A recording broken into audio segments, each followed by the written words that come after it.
Gwamegi, winter wind dried fish and the taste of Korean togetherness. If kimchi is the everyday heartbeat of Korean food, gwamegi is like a secret winter memory shared among close friends. It's not a dish you casually order like fried chicken or galbi. It's the kind of food you eat huddled around a small table, cheeks red from cold and soju, saying, only real friends can share *gwamegi* together. Gwamegi is deeply tied to Korea's winter and the sea. It comes from the cold coastal city of Pohang in North Gyeongsang province, where fishermen began hanging Pacific herring and later sauri on ropes in the open winter air. Daytime sun would slightly dry the fish, nighttime sea wind and frost would half freeze it.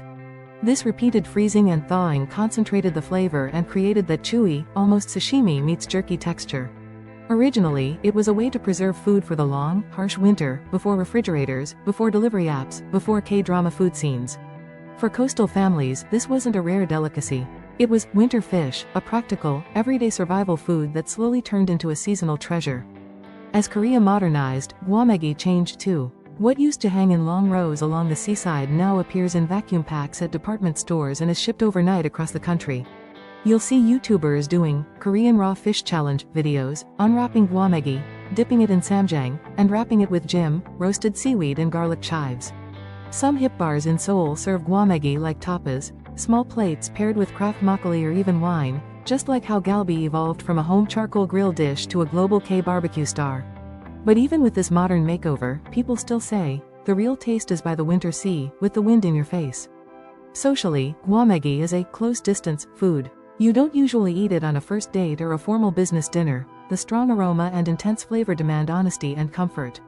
It's more like old college friends meeting after years, uncles and cousins crowding into a small pojangmasha tent, or office co-workers who have become family over countless late-night galbi and soju sessions.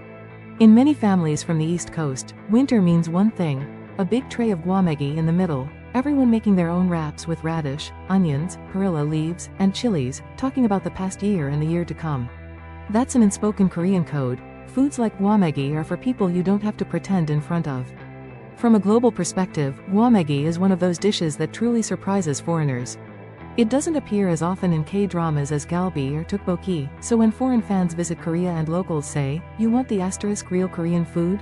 They sometimes get taken to a *gwamegi* bar in winter. The first reaction is usually shock. You eat semi-dried, fermented-looking fish just like this, followed quickly by curiosity.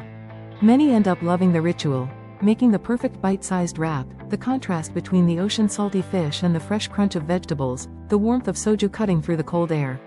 To foreigners, gwamegi* feels like being invited backstage into Korean life, beyond the glossy K-pop stages and K-barbecue grills, into the humble, wind-beaten side of Korean food culture. So when you think of Korean food, don't stop at kimchi and galbi. Remember the winter wind of Pohang, the ropes of drying fish, the crowded table, and the laughter that only comes when people feel truly close.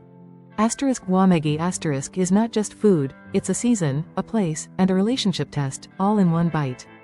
Please subscribe and enjoy Korean foodie more.